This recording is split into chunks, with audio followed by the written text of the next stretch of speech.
Hey everyone, welcome back. Hope you're all doing great.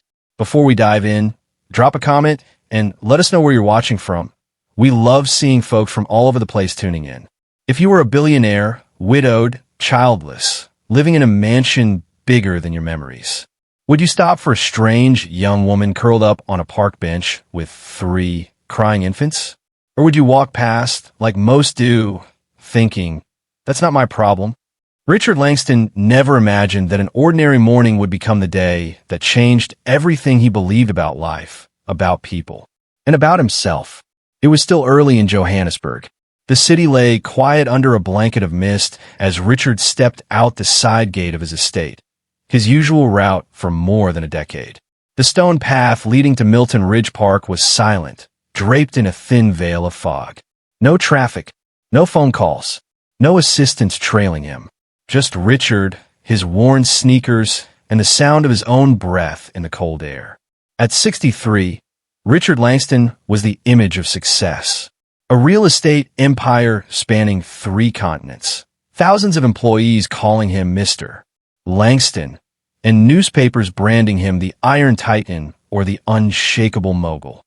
But behind the mansion gates, beyond the carefully edited interviews, he was just a man. Alone. No laughter of children.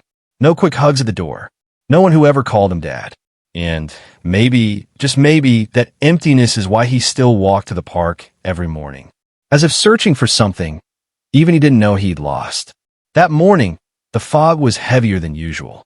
Richard walked slowly, hands deep in his coat pockets, head down.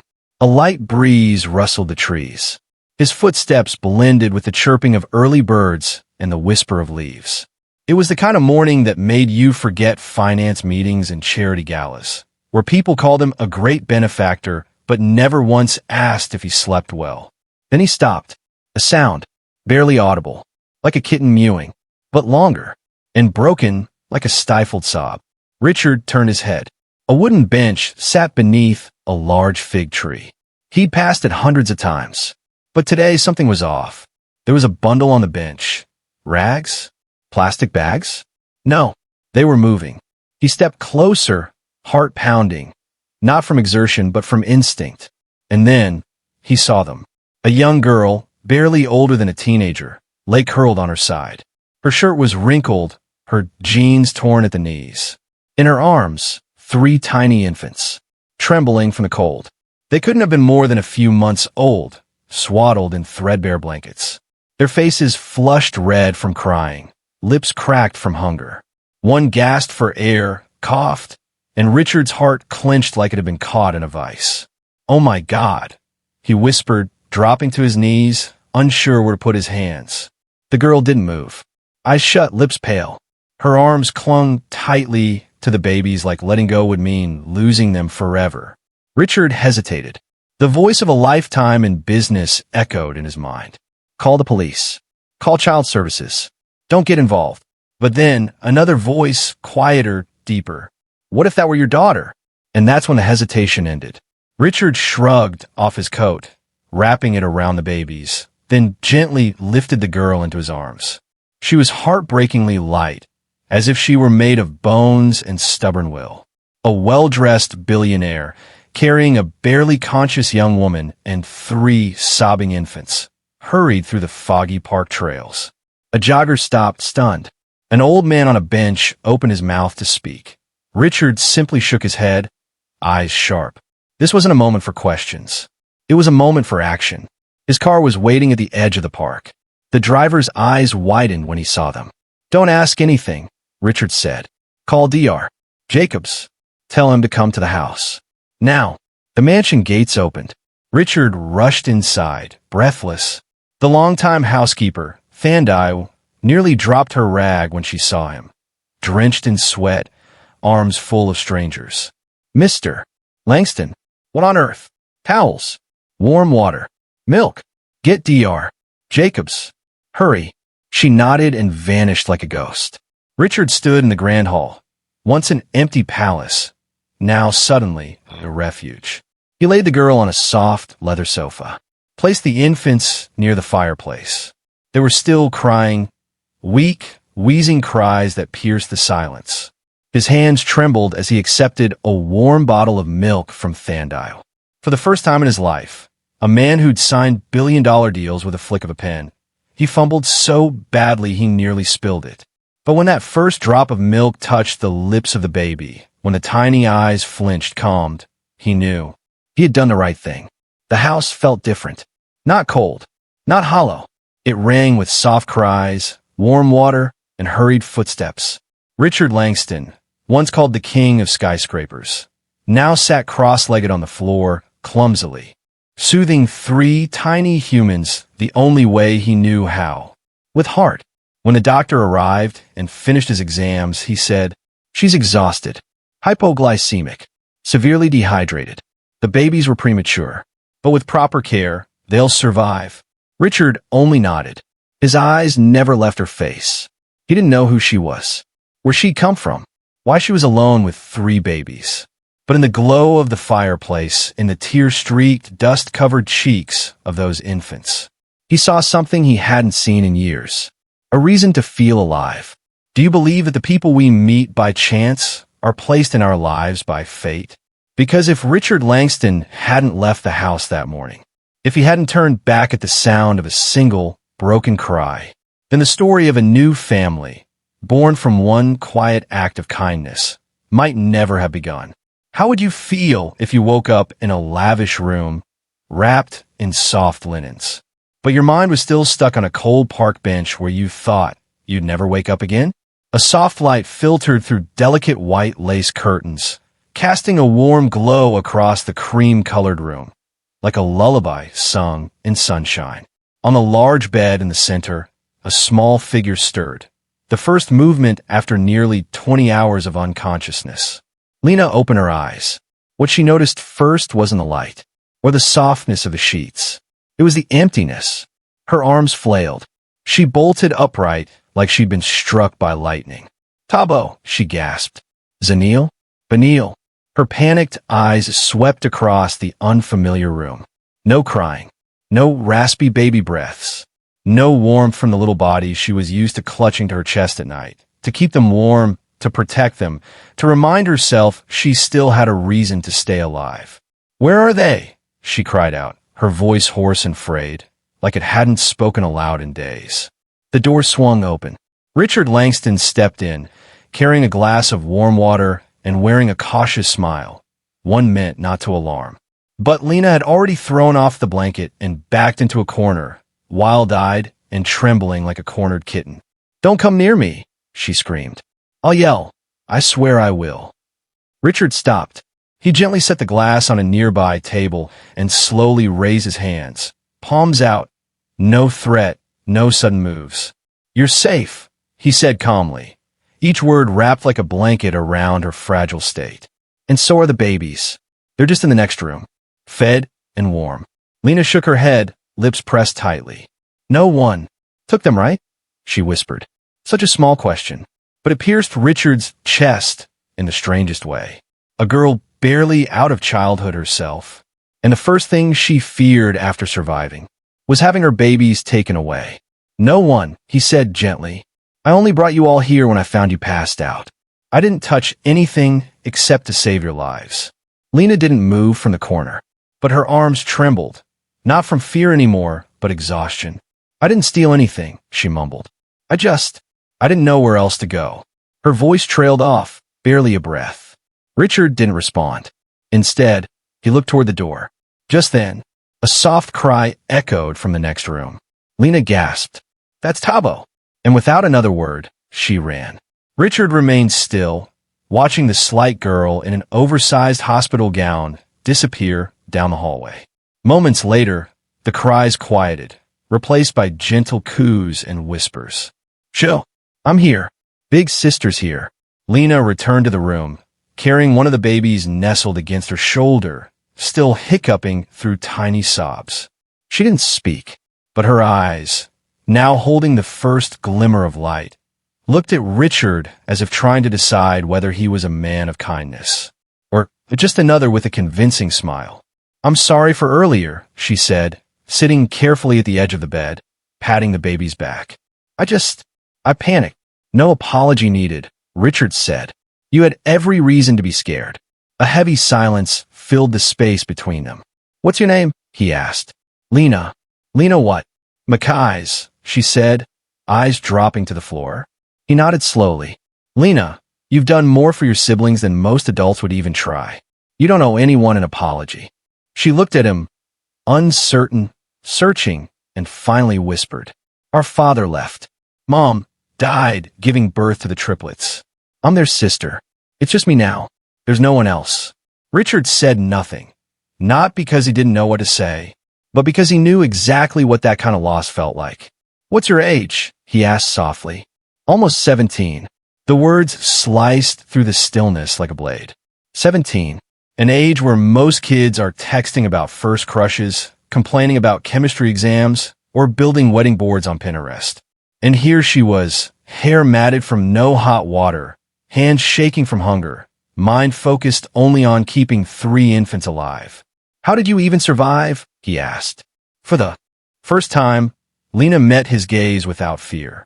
I did anything I could. Washed dishes, collected bottles, cleaned houses by the hour. Some days I earned are 30 for a full day's work. But 30 is better than no formula. One night, I traded my last coat for a box of cereal. Richard didn't react. He simply listened with his whole heart. Because some stories don't need comfort. They just need to be heard. Lena looked down and added quietly, I don't need a mansion. I just want someone not to kick us out. To stop looking at me like trash when I carry my brothers asking for hot water. To stop asking, where's their mother? Like I'm a kidnapper. Richard moved to pour a glass of water and handed it to her with steady hands. You can stay here as long as you need, he said slowly. No one's going to kick you out. No one's going to ask questions that don't need answers. This isn't a temporary stop. It's home, if you want it to be. Lena bit her lip, trying to hold back a storm of emotion. She didn't say anything more, but her eyes used to staying open all night out of fear, finally fluttered closed. Not because she wasn't scared anymore, but because for the first time, someone was holding the door so she could rest. Have you ever met someone whose pain you could feel before they even said a word? Night had just fallen. The Johannesburg sky had turned a soft shade of smoky blue, thick clouds gathering like woolen blankets. Inside the Langston estate, the fire crackled gently in the hearth, casting a warm flicker on the framed paintings along the walls, breathing life into a house that had grown far too used to silence. Richard sat in his armchair, holding a cup of tea gone cold, eyes fixed on the young girl across from him. Lena, her hair still damp from her first hot shower in weeks. She cradled baby Zanil in her arms, gently patting her back. Her brothers, Tabo and Benil, lay curled together on the rug near the fire, limbs tangled in the innocent instinct of survival. The scene tightened something in Richard's chest, not out of pity, but reverence.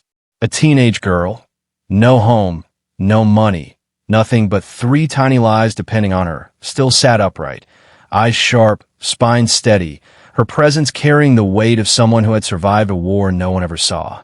Would you like something to eat? Richard asked softly, breaking the silence. No, sir. I've already eaten. Thank you, Lena replied politely. But Richard saw the tremble in her hand as she took the teacup from Thandai, the longtime housekeeper. Not from heat, but because for the first time in a very long time, someone had offered her something without asking, without a price, without expecting anything in return. Later, after the children had all drifted off to sleep, Lena sat alone by the window, gazing out at the garden behind the estate. Soft yellow lights glowed across neat rows of lavender. Richard approached, not too close, just enough to give her room. He knew trust couldn't be demanded. It had to be earned, slowly. May I ask you something? He said, his voice low and gentle. Lena didn't look at him. She nodded faintly. What made you not give up? What kept you from walking away from them? A long pause. Then she exhaled. Because no one else would, she said evenly. And if I didn't, who would? Richard turned to look at her delicate profile. The thin neck, the prominent collarbones, the sun-weathered skin, and the dark rings under her eyes. But in that frail frame burned a fire fiercer than any adult he'd ever met. Were you ever afraid? He asked. Lena turned to him, for the first time, meeting his eyes. There was a soundless sob in her gaze, a quiet that screamed. I was terrified, she admitted, especially the first night after Mom died. I walked out of that hospital with 3 newborns in my arms, no idea where I was going. People looked at me like I'd stolen them. Richard's hands clenched the armrest. He had never imagined a 16-year-old could be forced into the role of mother in a world where compassion was often as thin as the morning mist. Where did you sleep? He asked softly. Under bridges, Lena replied. Old bus stations. Sometimes public restrooms, if I was lucky. But the safest place was a park bench. No doors, no one to kick us out. He swallowed hard. And food. Rotten bread. Fruit that fell from market trucks. Once, I ate sour rice thrown out by a restaurant. Not because I wanted to, because it was the only thing left. I'd chew slowly, split it 3 ways, and feed each baby in turn. Her voice wasn't dramatic. No tears. And that calm, so cold and matter-of-fact, hurt more than any heartbreaking melody. Was there ever a night you weren't afraid someone would take one of them? He asked. She shook her head. Not one. I used to tie a string around their wrists and mine, like a leash. If anyone pulled, I'd wake up. A chill ran through him. Not from the air, but from picturing that. A girl tying string each night, not to secure her babies, but to tether hope to her own wrist and hold on for dear life. Did you ever hate life? Richard asked, his voice barely steady. Lena was quiet for a moment. Yes, she said honestly. I hated people. I even hated myself for wondering why it had to be me. I never finished 10th grade. I used to dream about becoming a doctor. Now the only dream I have is keeping them breathing through the night. The silence that followed was heavy, dense, unmoving. Then Richard spoke, using a tone he'd never used before. Not with reporters, not with board members, not even with himself. You didn't just survive. You're the reason those 3 babies are alive. You're a hero no one's ever built a statue for. Lena looked away, but he saw it, her shoulders shaking slightly. For the first time since stepping into the estate, a single tear fell, not from fear, not from hunger, but because someone finally saw her, not as a burden, but as a light. That night, after Lena had fallen asleep, Richard remained at the window. Moonlight reflected in the cold cup of tea beside him. He couldn't sleep, not just because of what Lena had shared, but because something else had stirred in his memory. The face of Ayanda, his late daughter, and another face, older, strangely familiar. The woman in a janitor's uniform who once pulled his daughter from drowning during a family event. He had never learned her name, but now something inside him twisted. Could it be? He rose and walked to the archive room, where he kept old payroll files, photos, employment record from decades ago. He needed to know, not just for Lena, but for a debt his heart had never had the chance to repay. Sometimes, the people we believe are strangers are actually reminders from fate that we still have unfinished business with our own humanity. Sometimes, it's the people we only meet for a moment who leave a mark so deep that, years later, just hearing their name makes your heart tighten, like you've touched a debt that was never repaid. Richard Langston was not the kind of man who believed in fate. He was a seasoned businessman, someone who believed in numbers, data, strategy, and probability. His entire life had been a series of calculated decisions. But that night, sitting alone in the quiet library of his estate, once his home office before he began working entirely remotely, he couldn't shake the strange familiarity in the way Lena held her youngest sibling, in the way she spoke of her late mother, and how she closed her eyes as if searching for a safe place inside her mind to escape the harshness of the world. It wasn't just empathy, it was memory. Richard turned his back to the window, where moonlight spilled across the garden. He pulled open an old oak drawer and retrieved a worn personnel file labeled Community Project Staffing, 2008 to 2015. It was from years he'd personally overseen housing development projects in Soweto and Rosettenville. Projects that didn't bring in the biggest profits, but left the deepest impressions, because it was during that time his wife was still alive, and Ayanda, his only daughter, was a curly-haired child, always laughing, always barefoot at ribbon-cutting ceremonies. He flipped through the pages, names, ID numbers, faded employee photos. Each one a face that had passed through his life quietly, diligently, and mostly forgotten. Then he stopped. No Musa Mackay's. Day shift janitorial staff, contracted through a third-party cleaning company.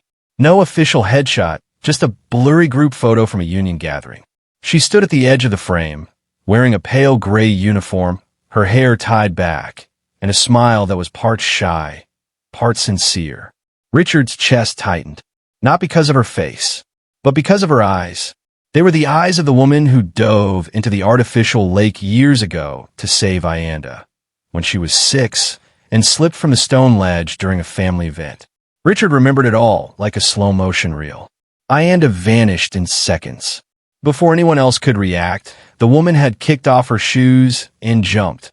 No hesitation, no request for help. She didn't scream. She didn't wait. She just moved. And because she did, Ayanda lived.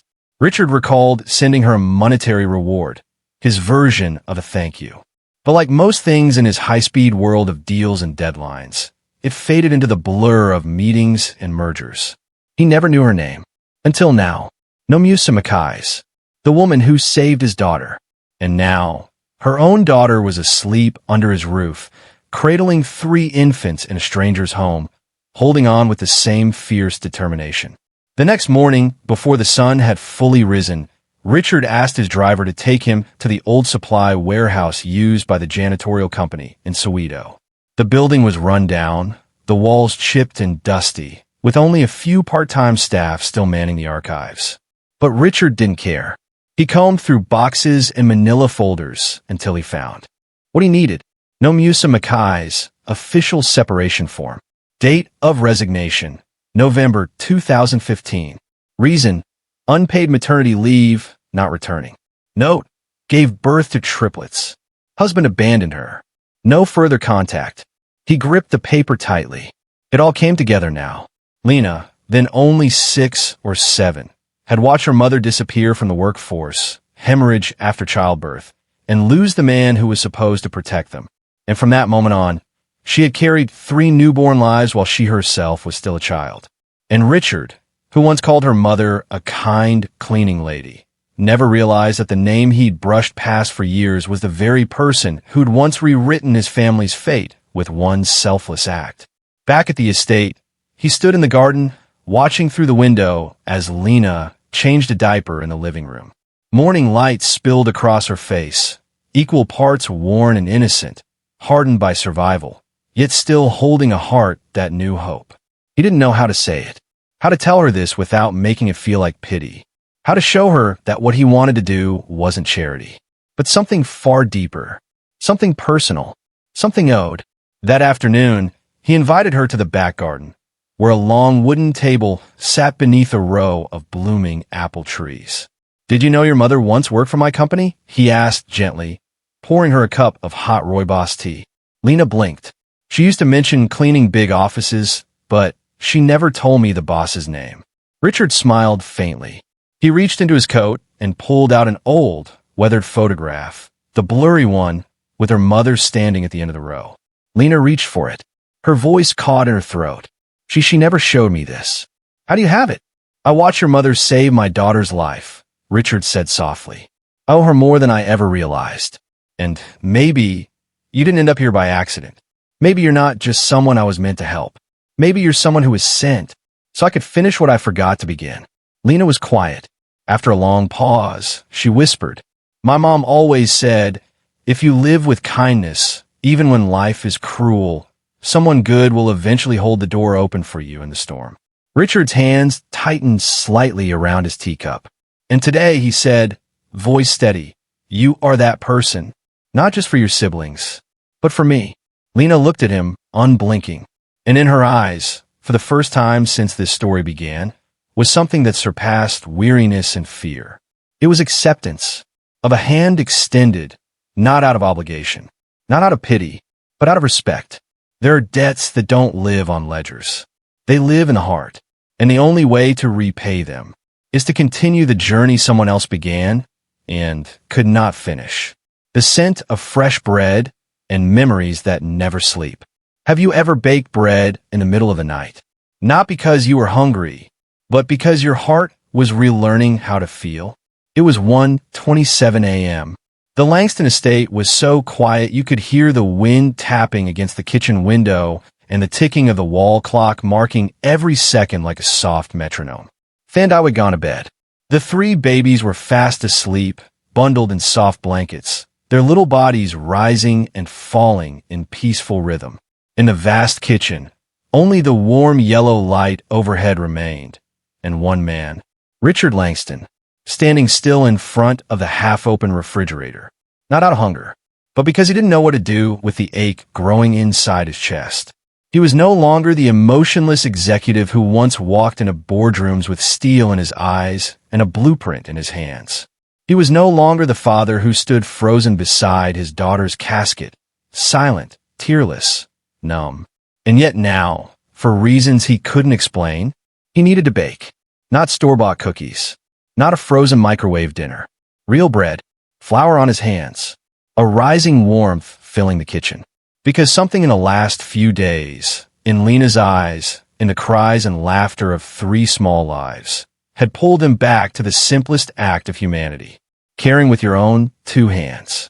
He rummaged through the cabinets until he found a full bag of flour, dry yeast, sugar, and milk. The recipe came from Marion, his late wife, who used to bake every weekend when Ianda was still alive. He washed his hands, rolled up his sleeves, and poured flour onto the marble countertop. It scattered like time, white, weightless, unjudging. He added warm milk, a sprinkle of sugar, a dash of yeast. His hands were clumsy with emotions, but he was patient. With every knead, it felt like unlocking a door in his memory long buried. He didn't know that, just beyond the kitchen doorway, a small figure was watching. Lena. She wore one of Thandai's robes, hair tied back, bare feet, on cold wooden floors. Her eyes still held the blur of sleep, but her gaze lingered on Richard, differently this time.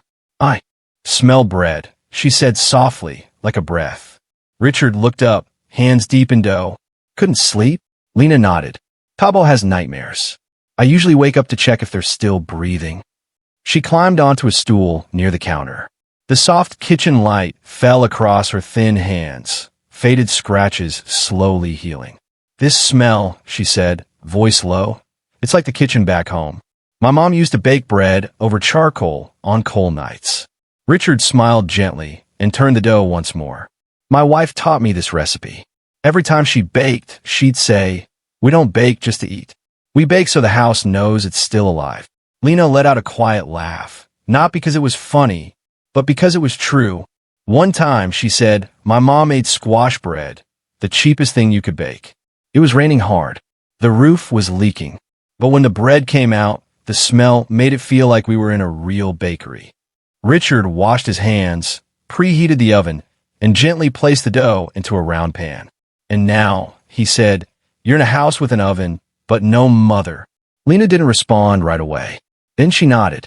"Yeah, but this smell makes her feel a little closer."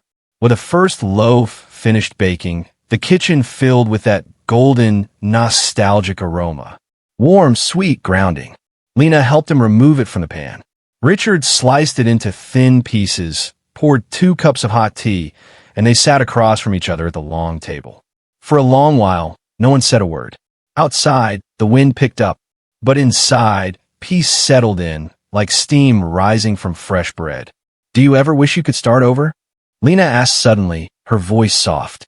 Richard thought for a moment, then replied, "Not start over, but I wish I had moved slower." "Slower?" He nodded. "If I could go back, I'd live slower.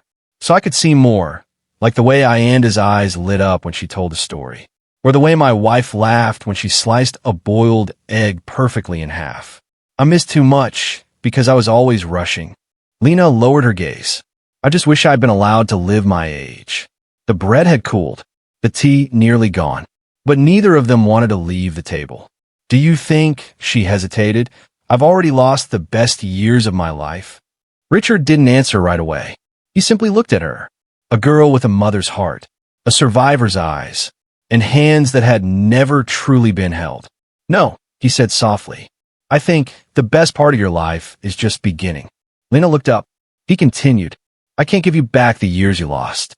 But if you'll let me, I'd like to help create the years ahead. Ones where each day isn't a battle to survive, but a new chapter where you get to live. She didn't speak, but her eyes, for the first time, held something new. Hope, not in him, but in the possibility that a different kind of future might actually be real. The next morning, when Thandai walked into the kitchen, she stopped in her tracks. The long wooden table was scattered with crumbs. 2 empty mugs sat side by side, and there was Richard Langston, Mr. Perfect, fast asleep on the bench. A dish towel still draped over his shoulder. On the table, folded neatly, was a small note in slanted handwriting. Thank you for making a kitchen feel like home. Lena, one night, one loaf of bread, one kitchen. It didn't change the world, but sometimes just one warm room is enough to teach a broken heart how to beat again, when the way out isn't leaving, but beginning again. Have you ever stood in a room where every door was open, but still felt too afraid to walk through? Because an old voice in your head kept whispering, you don't deserve it. Richard Langston was the kind of man who could sign a 6-figure check without blinking. But that morning, sitting across from Lena at the breakfast table, a young woman hiding too many emotional scars behind guarded eyes, he realized something that money could never unlock, unless the person on the other side was ready to receive it. Breakfast was the same as always. Toast, soft-boiled eggs, and freshly squeezed orange juice. But the air was different. There was a tension between them. Not from conflict, but from something important about to be said. Richard reached into his coat pocket and placed a small envelope in front of her. I'm not pressuring you, he said carefully, but I want you to consider this seriously. It's a letter of recommendation to a university prep program for students with unique circumstances. I've already spoken with the director. They're willing to review your case. Lena looked up. She hadn't touched the envelope. Why would you do that for me? She asked quietly. Richard didn't answer right away. He looked at her, really looked at her, as if trying to say something words weren't strong enough to carry. Because I believe, he finally said, you spent your whole life sacrificing. And now, it's time you get to choose something for yourself.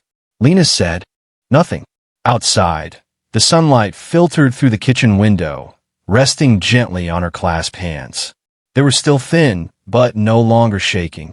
The wounds had healed on the surface. But inside, there were fractures yet to close. I don't want to become someone's obligation, she whispered. You're not, Richard said, without hesitation. You're an opportunity, not just for yourself, but for every life you might inspire in the future. She shook her head, eyes dropping to her tea. You don't understand. When you're used to being left behind, having someone reach for you is scarier than being alone. Her words weren't rejection. They were a quiet cry, gentle, fragile, but clear from a heart that had never truly been loved right. Richard didn't respond. He simply stood, grabbed his coat, and left the envelope on the table. No need to answer today, he said softly. But I'll be here if you ever decide to take a step forward. That afternoon, Lena stood in the living room, watching her 3 siblings play in their crib. Sunlight shimmered on Zanil's soft hair, making her look like a tiny angel. Lena leaned down, kissed each forehead, and whispered, I promised you wouldn't grow up on the streets. But now do I dare step out for me? She glanced at the envelope still lying on the table. It wasn't that she didn't trust Richard. It was that she had never once believed she had the right to dream for herself. That evening, Thandai, the quiet and wise housekeeper, entered Lena's room, carrying a tray with warm milk and a soft blanket.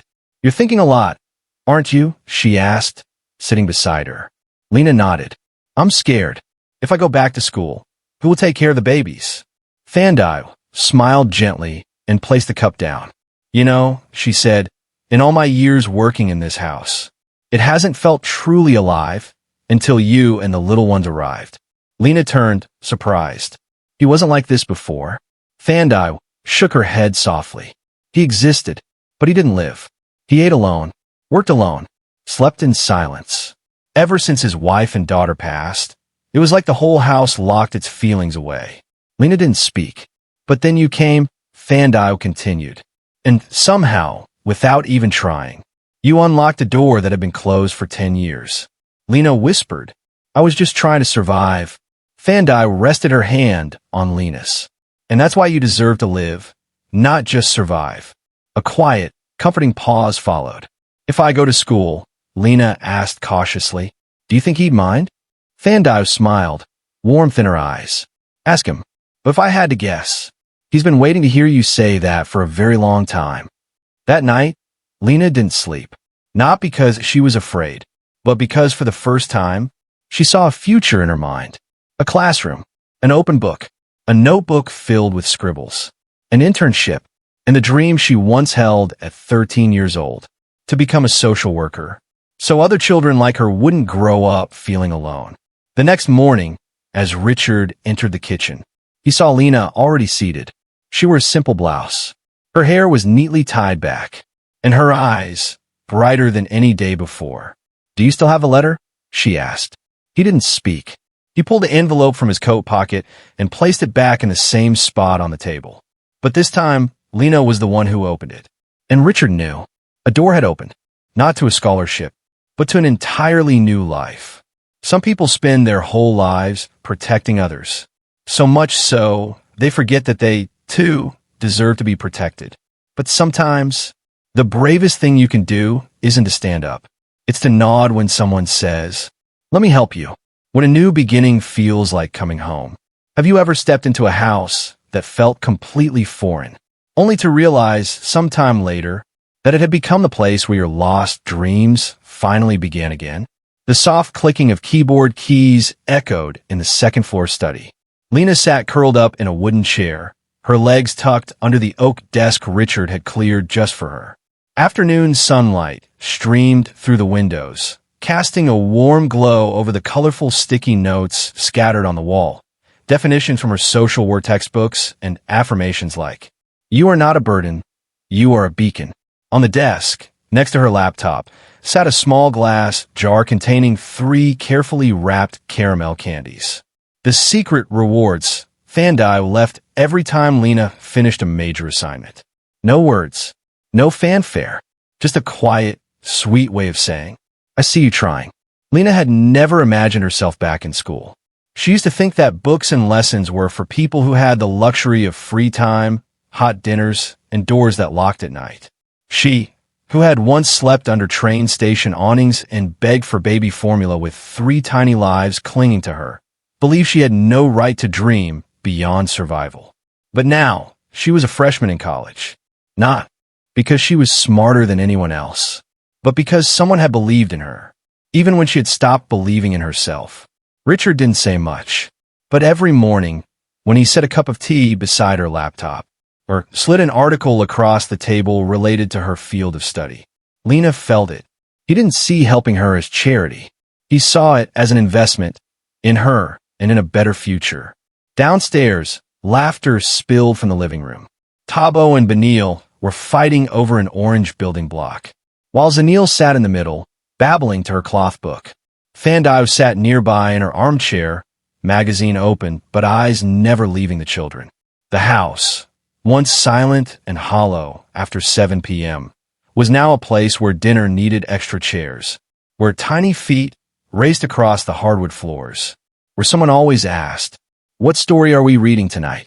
In the evenings, after her study sessions, Lena would come down to the kitchen.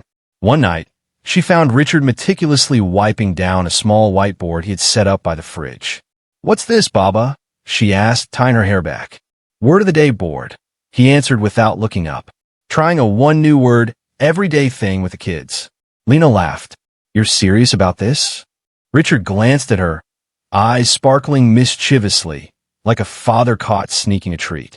I'm not trying to raise geniuses, he said. Just hoping they grow up in a house where words aren't scary. She stood still for a moment, her heart tugging. I used to hate the word school, she admitted. It always came with someone saying, you're too behind, or maybe you should just drop out. Richard set the marker down and turned fully to face her. And now, Lena hesitated, then smiled faintly. I think school can be the kitchen table, or the living room, or anywhere, as long as someone gives you a chance to learn, instead of judging you for how slow you go. A week later, Lena had her first presentation, over Zoom, on trauma-informed care for homeless youth. She spent hours preparing, even rereading her late mother's old journals to find real-life context for her paper. One evening, as she rehearsed in front of the mirror, Zanil toddled into the room, clutching a ragged cloth doll. Lena bent down, scooped her up, and Zanil nuzzled in her shoulder, babbling nonsense. But Lena understood it perfectly. "You're my home," those little eyes said. That night, Richard sat alone in his study, staring at a newly pinned photograph on the wall. Lena, beaming alongside the three little ones on her first day of the semester. A real smile, the kind he had never seen on her face when they first met in that park. And he realized he hadn't saved her. She had saved the house, saved it from being just walls and stone, by daring not to give up on herself. A month later, Tabo learned how to write the letter T with a blue marker. Benil sang the first verses of Twinkle, Twinkle, Little Star. Zanil toddled from word to word, taped across the kitchen walls. Lena passed her first college exam. Richard skipped a corporate board meeting, just to sit in the back of the living room and listen to her Zoom presentation. Fandau called it a house with a heartbeat again. One crisp fall evening, gathered around the dinner table. Tabo asked, "Baba, what's today's word?" Richard chuckled. "Today's word is grace. It means giving kindness to yourself and to others." Zanil clapped her hands. Benil piped up, "What about tomorrow?" Lena looked at Richard. He smiled back.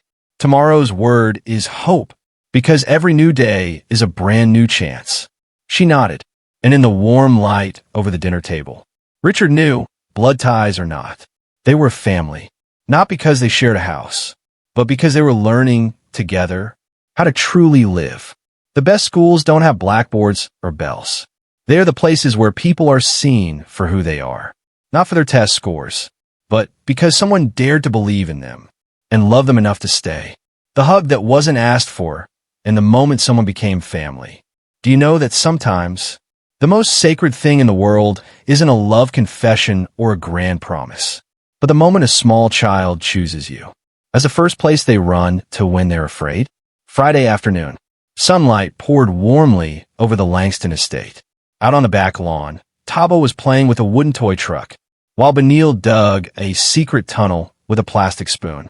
Zanil, the smallest and by far the fastest, was toddling after an orange butterfly with pure determination. Lena sat under the awning, her laptop open, though her eyes often drifted toward the children. At her feet, Introduction to Trauma Therapy lay half-read. She had an essay due by Sunday, but something about the afternoon air made her want to pause and just listen to laughter. In a quiet corner of the garden, Richard was trimming roses. He wore a light blue shirt, garden gloves, and every so often he glanced toward the kids, part out of concern, part out of a quiet joy that had become second nature. Then, a sharp thud, followed by a cry. Zanil, in all her bold speed, had tripped over a tuft of grass and fallen forward.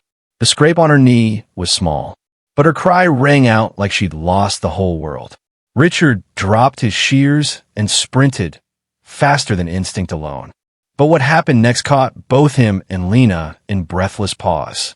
Zanil, tears streaming down her cheeks, didn't run to Lena like she always did. She turned and ran straight to Richard. "Baba," just one word. But time stood still. She threw her arms around his legs, burying her face in his knee. The crying softened, not because the pain vanished, but because her heart had already found comfort. Richard bent down, his hands trembling slightly, not from fear, but because something deep within him had just cracked open and healed. He scooped her up, wiped her cheeks with the handkerchief from his pocket, and whispered, "It's okay. Baba's here now." She clung tighter to his neck, as if she'd always known to call him that, just waiting for the courage to say it out loud. Lena stood still, her hand gently slipping off her laptop. The breeze moved her blouse, but she didn't feel cold. She felt something in her life, something she'd carried alone for so long, was finally being shared. No one said anything, but in the silent glance between her and Richard, an unspoken agreement passed. From this moment on, roles were understood without paperwork. That night, as the family gathered around the dinner table. Fandai brought out her signature chicken soup. The children had calmed down, but Zanil refused to let go of Richard's handkerchief. She placed it beside her spoon, like a talisman. Richard told a simple story about getting lost in Paris once because he didn't speak French. Tabo burst into laughter. Benil asked, "Were you scared, Baba?" Richard replied, "Baba wasn't scared, just confused." Lena smiled, not just at the story, but at how natural that word, Baba, now flowed between them. No more walls. No more formality. Later that night, Lena wandered into the study. On Richard's desk was an open photo album. She approached slowly. A picture of Ayanda, his late daughter, was taped to the page. She must have been 5 years old, hugging Richard from behind in a field of lavender. Her smile was radiant. His expression was quiet, gentle, like a man trying to memorize every strand of her hair. The next page held a small note in childish handwriting. "Baba, I love you. I like how you cut apples into stars." Lena traced the edge of the paper with her finger, then turned away, leaving space for the memory to breathe. The next morning, Lena brought the children into the old hobby room on the first floor, once Richard's model workshop. Now, it had been transformed into a play-learning space. A whiteboard, coloring tables, soft floor cushions. Taba was busy drawing. Benil snipped colored paper with safety scissors. Zanil was sticking everything she could find to the wall, including, somehow, her sister's hair. Lena didn't think much of it, until Tabo tugged at her sleeve and handed her a paper. "For Baba," he said proudly. The drawing was scribbled and childlike, but in the center were 4 figures. One tall man, a girl with long hair, and 3 small children. Above them, uneven but clear, "My Ali Baba." Lena stared at it, her heart catching. She said nothing, just knelt down and hugged Tabo tight. "You're making Baba very happy," she whispered. Tabo nodded.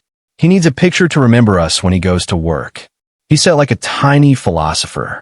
That evening, when Richard stepped into the living room, he saw the drawing had been framed and hung by the fireplace. A simple wooden frame. But inside it was a world he never thought he'd be worthy of again. Lena stood beside it. Tabo says, she said softly, "This is the official Baba certificate. No signature needed.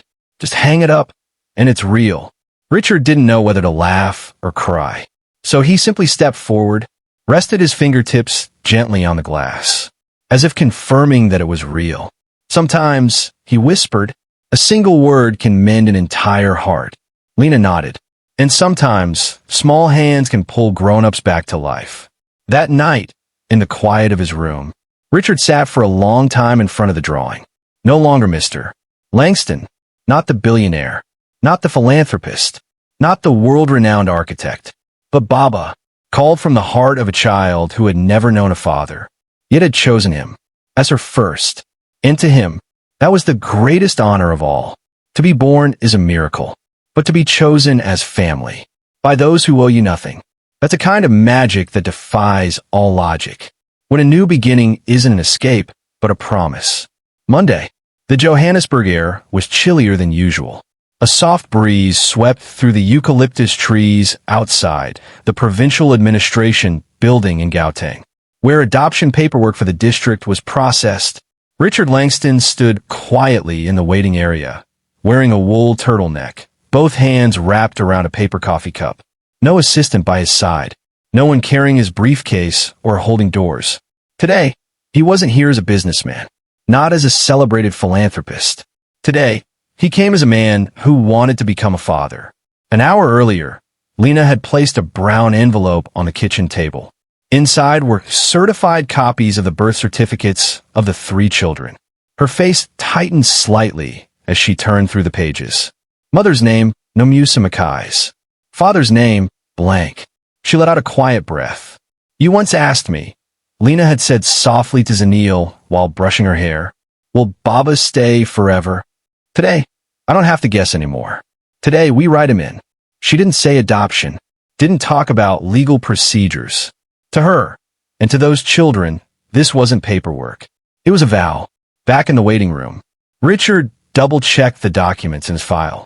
Background checks, financial declarations, letters of character, proof of assets. The same kind of papers he once used to pitch investors, acquire companies, or get European visas. But never had those papers made his hands tremble like this. It wasn't until the intake clerk called his number that Richard realized, for the first time in over 60 years of life, he was voluntarily signing his name beneath the word father. He stepped into a small, white-walled office, black plastic chairs, a modest wooden desk. The case officer, MS. Info, a woman in her 40s with a serious face and warm eyes, looked up from the file. Mr. Langston, she confirmed. We've reviewed your preliminary file, but I have one question I need to ask you directly. Richard nodded, a quiet tightness pressing against his chest. Why do you want to adopt these children? She asked. They're not relatives. You have no obligation. So why? Richard sat still for a moment. He rested his hand lightly on the desk, as if to ground himself in the grain of the wood. Then he spoke, voice low but certain. Because I once had a child, and I lost her. He paused, then breathed in deeply. And then I met these three, not on paper but with my heart. I didn't seek them. They didn't seek me. But somehow they made me realize that I'm still capable of loving, of protecting, of sacrificing. And this time, I won't miss my chance. MS. Fo didn't write anything. She simply nodded. That, she said quietly, is the most honest answer I've ever received. For weeks later, a small ceremony was held in the family court's notary office. No press, no media, just a man in a simple suit, a young woman in a cream-colored cotton dress, and 3 children, dressed in handmade outfits sewn by Thandile. Light blue shirts for the boys, a floral dress and white bow for Zanil. The judge was a gentle woman, nearing retirement, someone who'd presided over hundreds of custody disputes and tearful divorces, but rarely saw a family born from pure choice and courage. She looked at Richard, then at the children standing hand in hand. Mr. Langston, she began, I've reviewed the full file, spoken with the social worker, and assessed the living conditions. There's only one thing left. Are you sure you want to do this? Not just on paper, but for the rest of your life. Richard didn't look at the paperwork, didn't look at the judge. He turned to the 3 children and let his heart speak. I once lost a family in an accident, but this time, I'm choosing to build one. Not because anyone told me to, but because I want to be called Baba. His voice cracked at the end. The judge turned to Lena. MS. Mackay's, you are the sole surviving guardian of these children. Do you consent to this petition for adoption? Lena inhaled slowly. Her eyes shimmered, brighter than they ever had. No one deserves it more, and no one is more worthy to be their father. The pen clicked, and just like that, the certificate was issued. Richard sat down and wrapped all 3 children in his arms. Tabo kissed his cheek. Benil climbed onto his lap. Zanil whispered, So we're really Langstons now, Baba? Richard chuckled through happy tears and held them tighter. Yes, sweetheart. And Baba won't let anyone ever take that name from you again.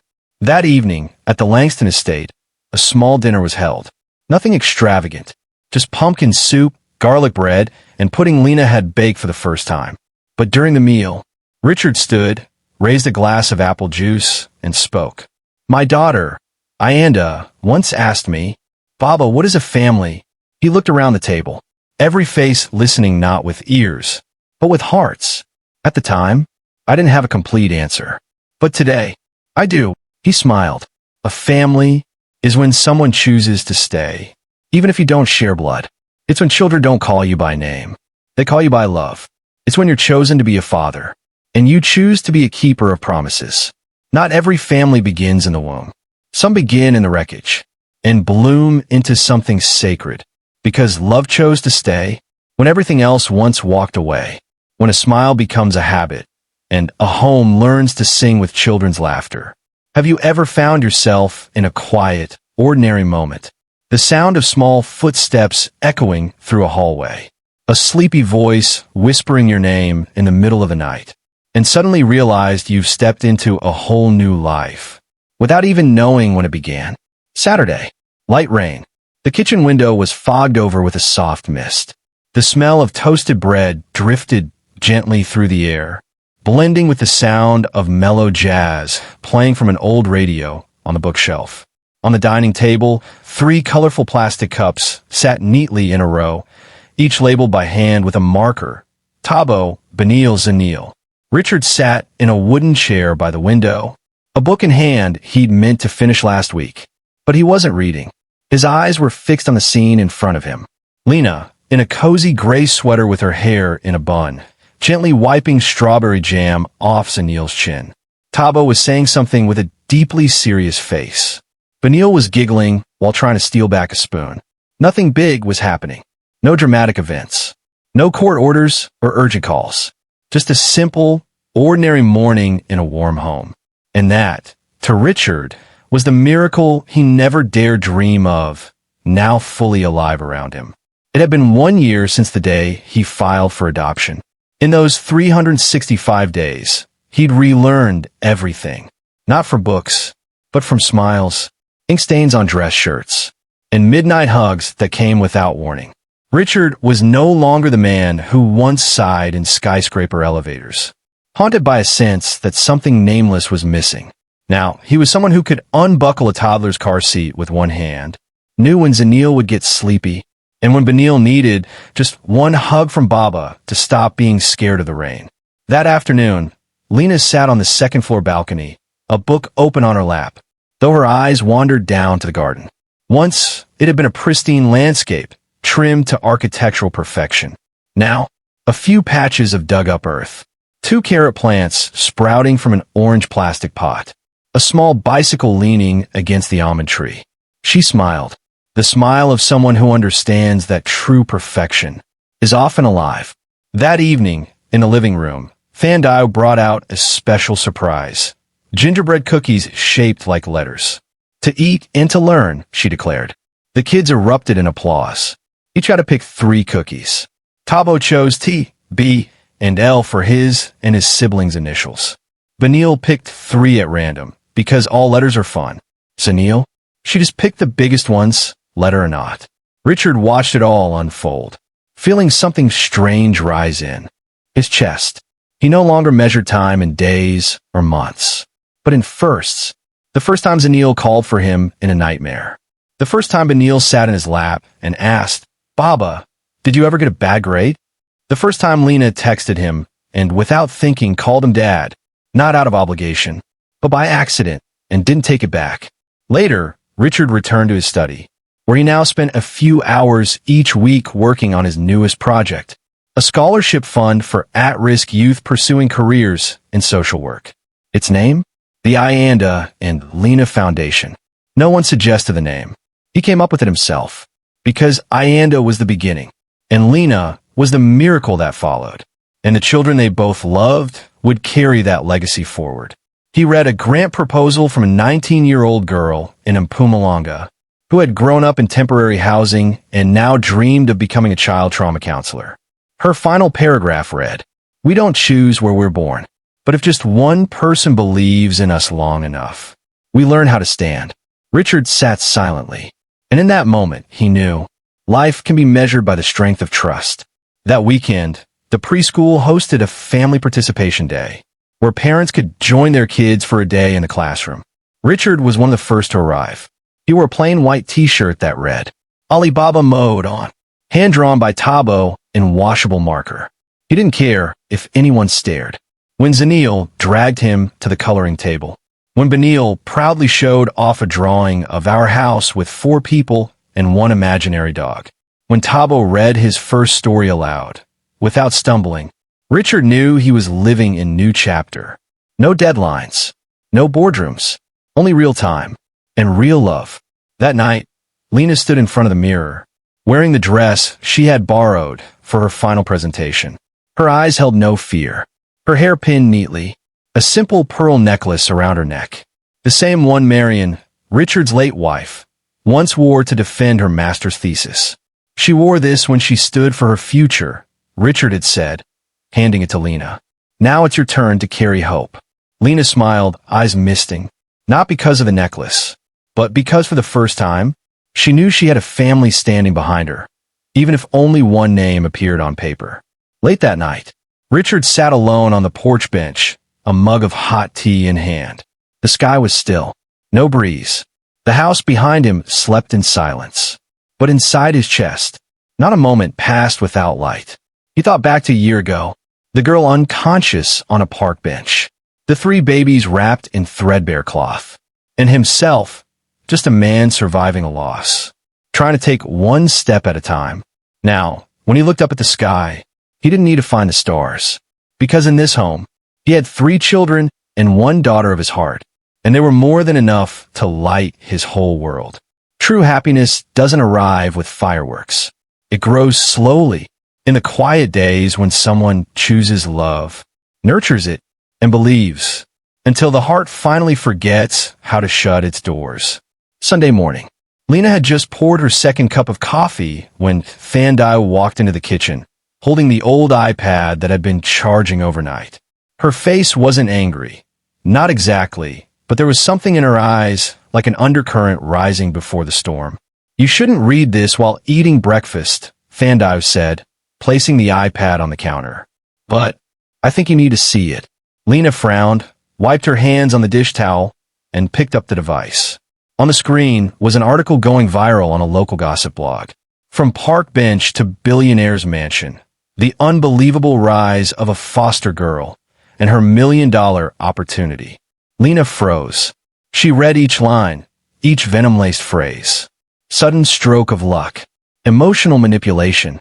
A child raised by sympathy, now holding power in return. The comments below were worse. "No way this wasn't planned. Pretty girl, 3 babies, but she traded something.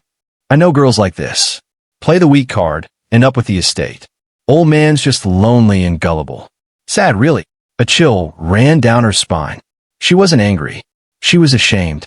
Not because any of it was true, but because, somehow, this article had the power to hurt Richard, and the kids, and everything they had built together in trust. No contracts. No conditions. Upstairs in his office, Richard was watering the plants when a message pinged on his phone from an old friend and fellow trustee of a nonprofit he'd helped launch years ago. "Dick, I don't care if it's true or not. Just don't let the media shape your story.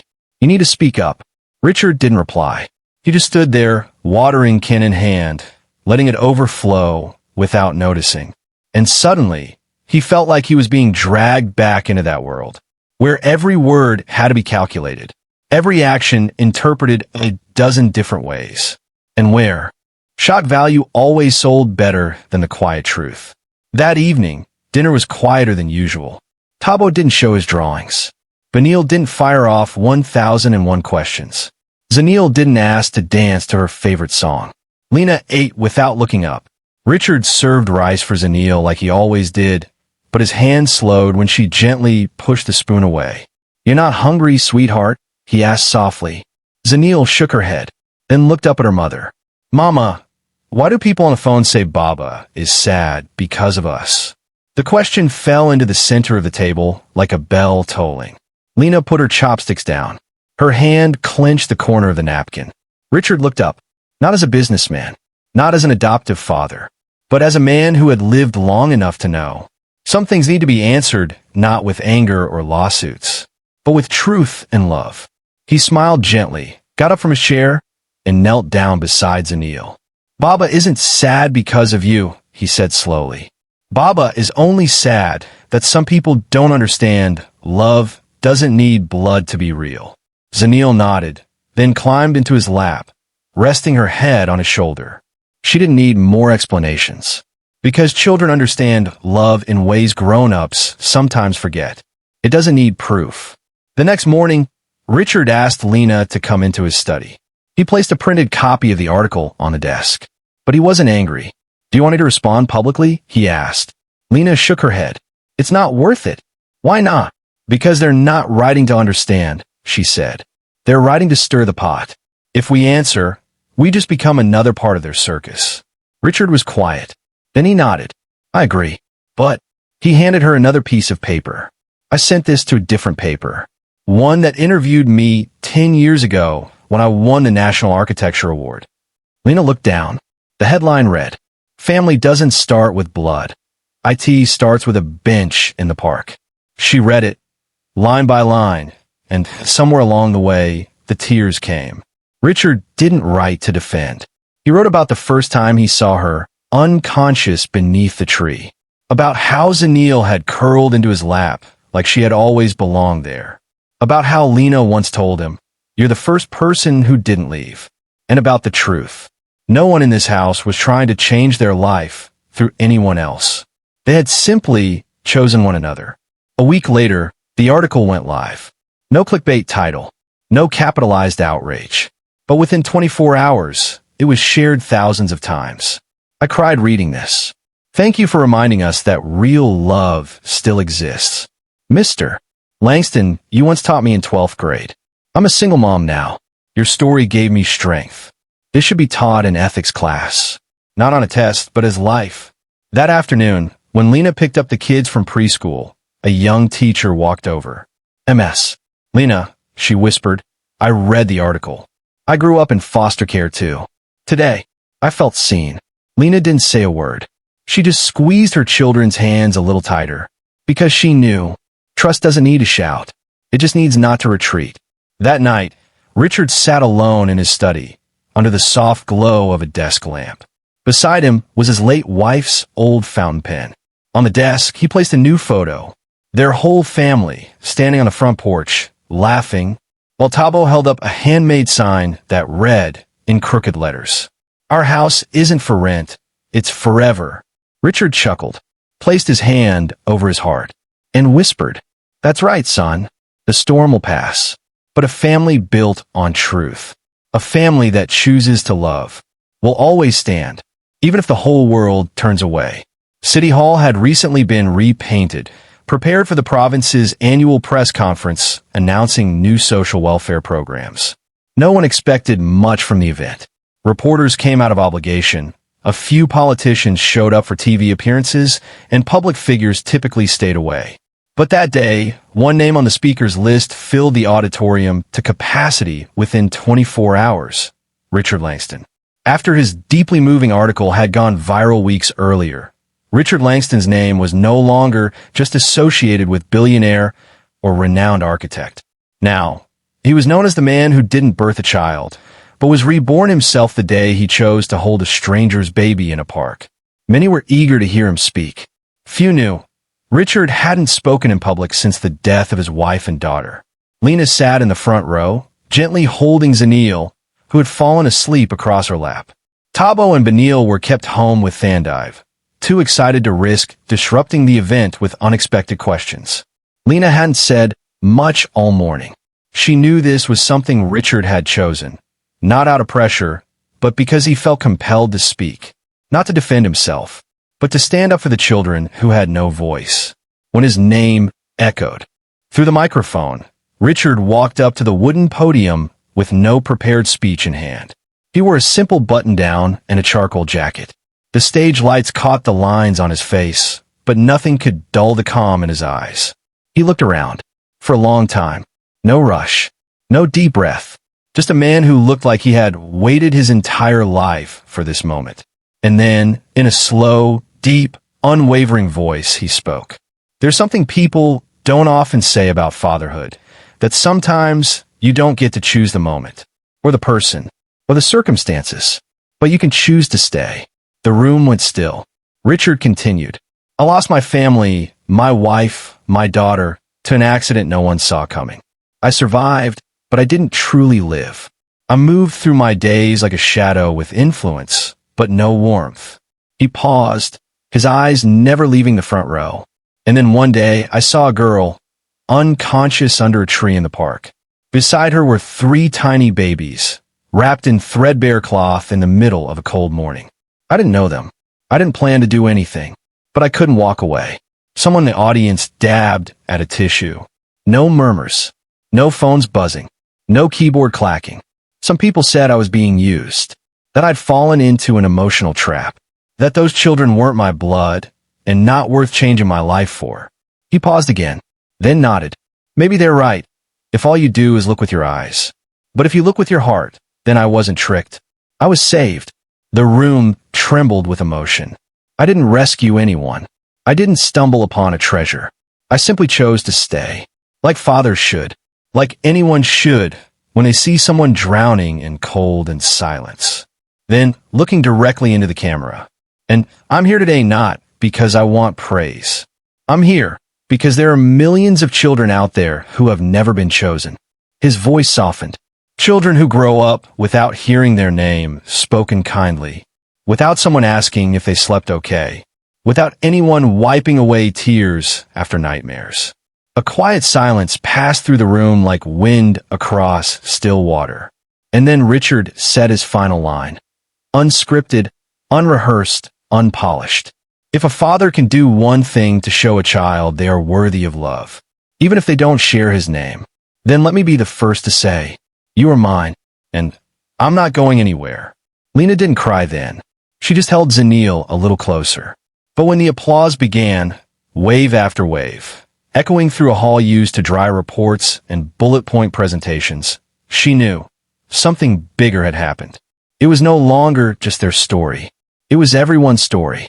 Anyone who'd been judged for their background, dismissed for their poverty, or labeled a burden. That evening, a video of Richard's speech spread across every social media platform. No PR campaign, no flashy hashtags, just one caption shared over and over. A father doesn't have to create a child. He just has to choose not to leave.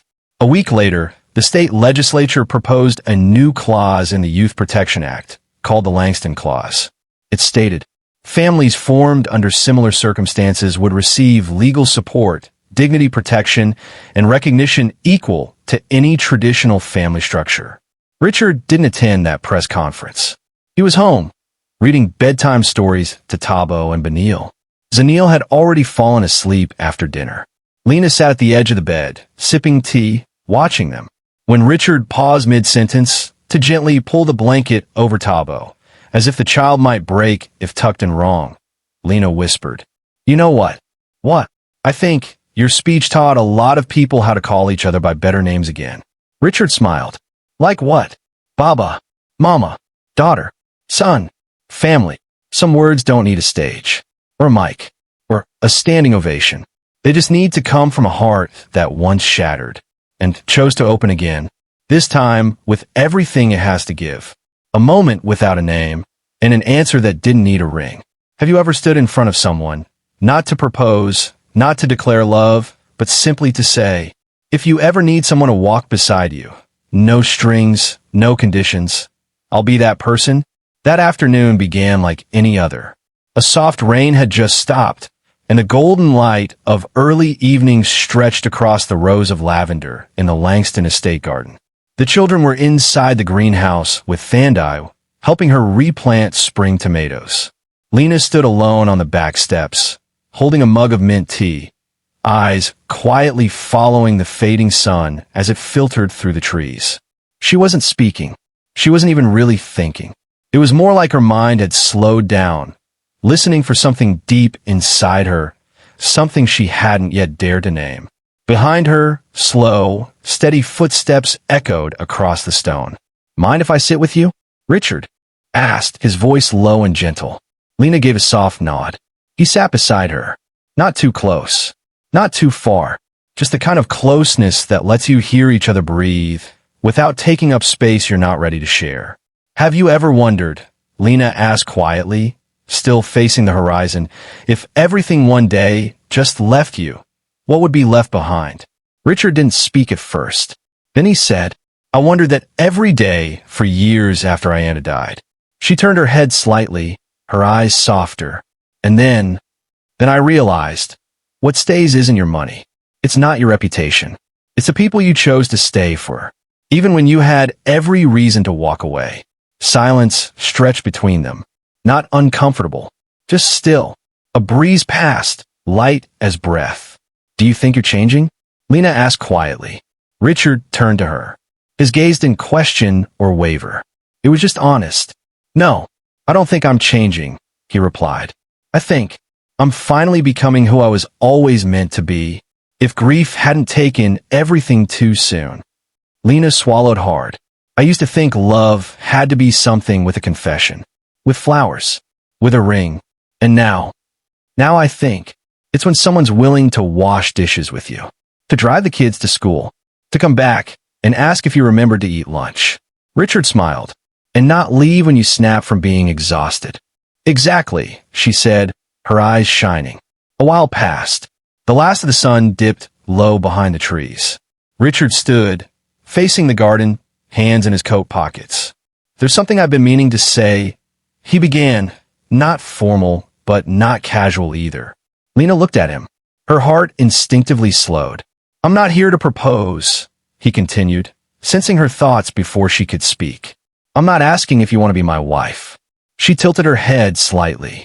Because I don't think I need a title to be part of something we've already been living every day. Then he turned to face her fully. What I'm asking is this. Would you want to keep raising the kids with me, together, like real parents? Not because the law says so, not because tradition says so, but because our hearts already do. Lena didn't answer right away. She placed her mug down, stood. The wind tugged at her sweater. She walked closer. No rush, no touch, just a steady gaze. From a woman who once stood in the dark and now had the courage to look a man in the eye who had once been lost. I used to believe I'd never feel calm enough to imagine anything lasting, she whispered. But now, it feels like that's already happening every single day. She smiled, soft and steady. You don't need to promise anything. You've stayed long enough that no vow could say it better. Then she looked up, eyes bright, but unwavering. And I'll stay too. Not just for the kids, but for you. Richard blinked, as if some old frost inside him had just melted. He didn't hug her. He didn't kiss her. He didn't need to. Just two people. One who had lost everything, and one who had never had much. Standing still in a moment that finally felt like home. That night, as Lena tucked the children into bed, she lingered for a long while under the soft glow of the nightlight. Three little faces, each with their own shape, their own dreams, breathed in rhythm, wrapped in peace. She gently pressed her hand to her chest, and for the first time in years, her heart didn't flinch at the thought of tomorrow. Down the hallway, Richard leaned quietly against the wall, holding a worn book Ayanda once loved. He wasn't reading, just holding it, as if to say, "Sweetheart, I finally learned how to love again. And this time, I'm not getting lost." Not every love needs a wedding ring to be real.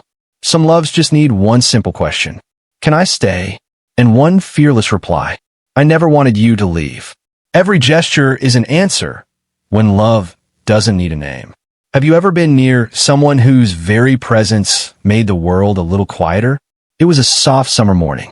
The air was cool and fresh, carrying the scent of freshly cut grass and the distant chirping of birds echoing across the backyard of the Langston estate. Lena was carefully folding mint green cloth napkins, placing them beside the picnic basket she and Fandai had prepared the night before. Inside were grilled chicken sandwiches, sliced apples, a bottle of fresh orange juice, and a small tin of chocolate chip cookies, made with help from Benil, who had enthusiastically mixed the batter with both hands. Upstairs, Tabo's laughter echoed through the halls. He was trying to tie his shoes as fast as Baba. Zanil, ever the fastest, was running in circles clutching a teddy bear wearing a tiny sweater Lena had knitted from one of her old cardigans. Richard stepped out into the yard, carrying a striped picnic blanket. It was the same one he and Marion used to take with Ayanda to the beach every spring. After their daughter's passing, the blanket had been rolled up and hidden in storage, like a memory too painful to touch. But today he had dusted it off himself, folded it neatly, and brought it out into the sun, not to relive the past, but to make something new in the present.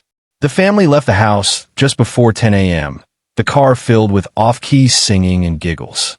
They didn't go far, just to Riverside Park, where a small lake shimmered beneath eucalyptus trees and the grass stayed green all year. That very park had once held Pain. It was near one of the old benches under a large tree where Richard had first found Lena unconscious, frail as a leaf ready to fall, with three tiny children wrapped in worn blankets, huddled like flickering embers of life. But today they returned, not to remember what was lost, but to rewrite what had once been broken, to lay down new memories, laughter, sandwiches, sunlight, and hands held beneath bright skies. After everything had been unpacked, Richard leaned against a tree trunk, watching the children play with a rubber ball by the lake. Zanil tripped and fell, but she didn't cry. She stood up, brushed the grass off her dress, then looked over her shoulder. Richard raised a hand, waving gently, eyes soft and steady. She grinned, then ran off again.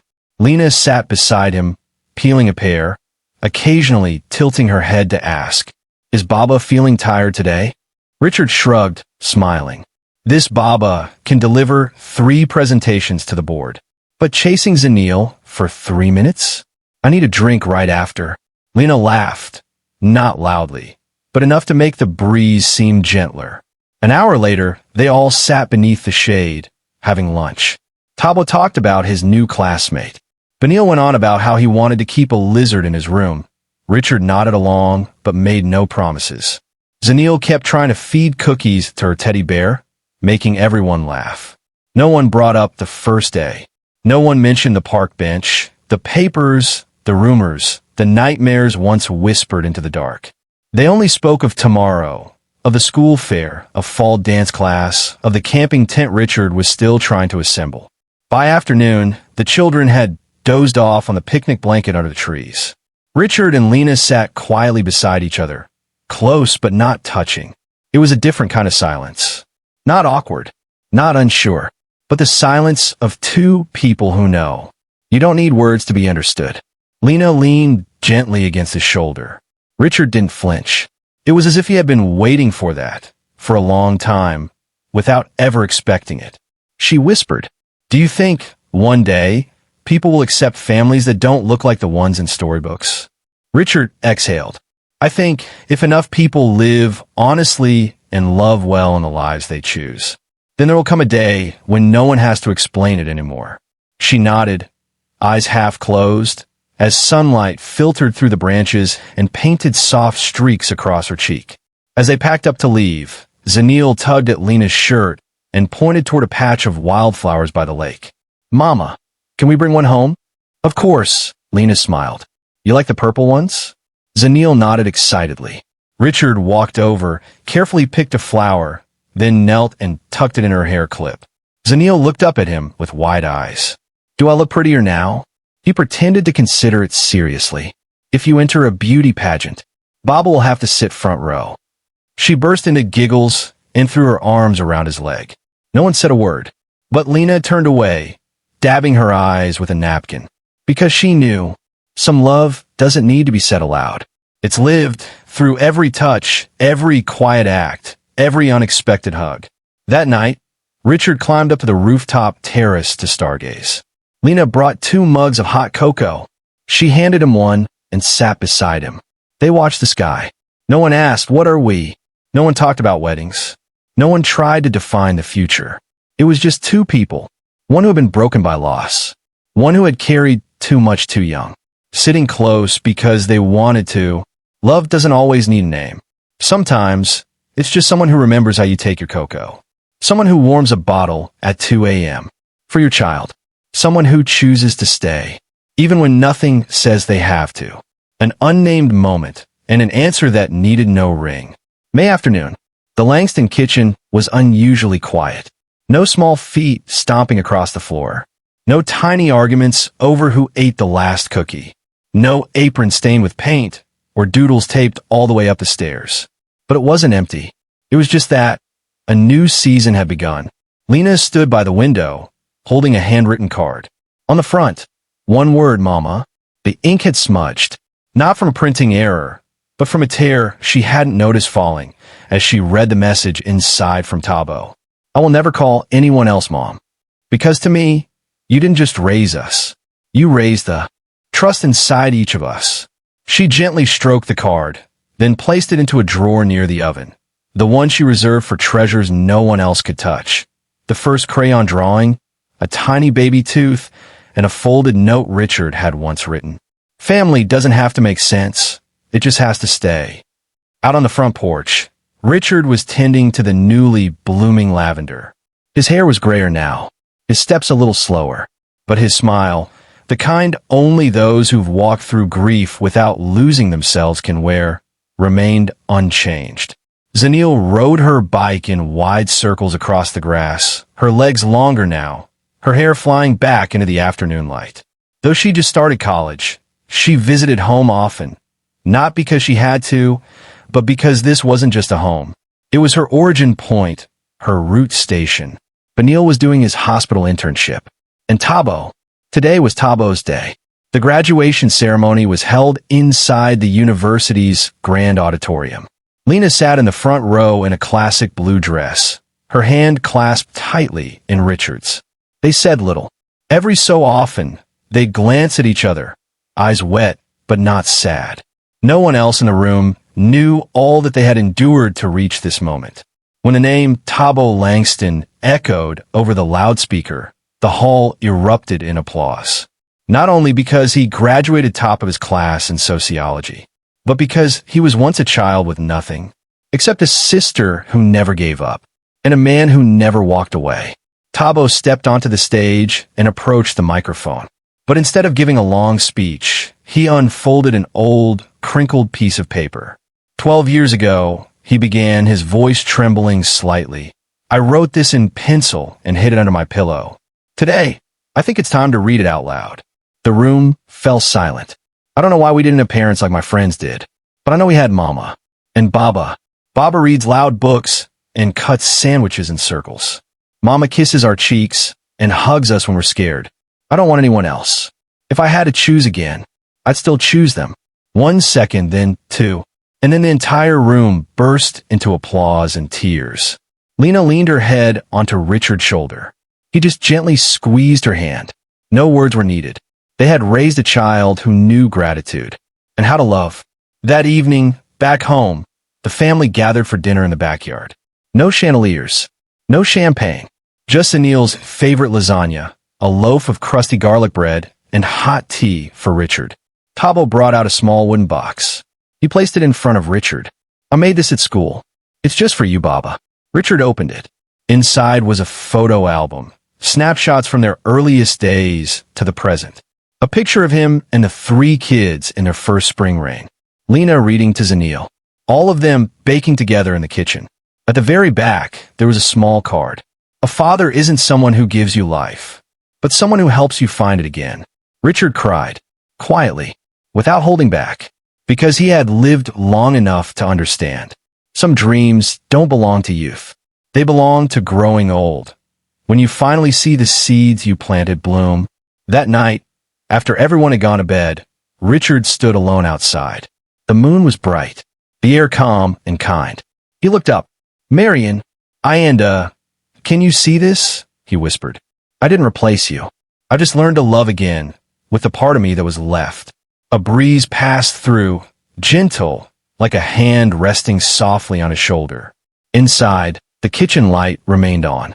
Not because someone forgot, but because that house had never been a place to shut down. It was, and always would be, a place to come home to, because the end of a story isn't closure. It's passing the lantern along. So someone else, lost in their own darkness, might find a home, a family, and a reason to keep living with love. Based on the emotional story of Richard, Lena, and the 3 children, we don't just witness the miraculous rebirth of a family bound by no blood ties, but we come to recognize a deeper truth. Love is a choice, not an obligation. In today's fast-paced society, where people are caught up chasing careers and material goals, we often forget that the true measure of a life well lived isn't found in fame or fortune, but in the relationships we nurture and the people we choose to stay for, even when there are no biological strings attached. Richard, a billionaire who once lived in the loneliness of success, didn't find peace in his luxury penthouses or international summits. He found in the laughter of a child who, without hesitation, called him Baba. This story reminds us that in a world filled with skepticism and judgment, kindness, trust, and compassion are still a flicker of light powerful enough to lead someone out of the dark. There are people like Lena, who lost everything, who was misunderstood, who carried. The weight of motherhood long before she was old enough to be one. But because someone chose to stay, she learned how to believe again, how to love again, and how to rise. In a time where relationships are so often shaped by conditions and convenience, this story reminds us of something simple yet profound. Sometimes, it only takes one person, someone willing to stop, listen, and not walk away, to change the course of another's life. And at the same time, any one of us could be Lena, standing in the ruins of our pain, yet choosing not bitterness, but love. Choosing to live with grace, not just for ourselves, but for those we gather into our hearts. In a world that demands constant proof, their story shows that the most valuable things are often built in silence, in nameless love, in unconditional trust, and in a hand extended at the moment someone is about to fall. Remember this. You don't need to have it all to begin loving someone. You just need the courage to stay when they're at their weakest. And maybe in that very moment, you're not just saving someone else, you're saving yourself too. Before we go, I'd love to hear from you. Where are you watching from? Are you tuning in from the heartland of America, a quiet countryside, or maybe a bustling city dreaming of open fields? Drop a comment. Below, I read every single one. And if this story touched your heart, inspired you, or simply gave you a moment of warmth in your day, don't forget to hit that subscribe button and turn on notifications so you never miss another uplifting story like this. Thank you so much for being here. Your support means everything, and I can't wait to bring you more heartfelt stories soon. Until next time, stay kind, stay inspired, and I'll see you in the next one.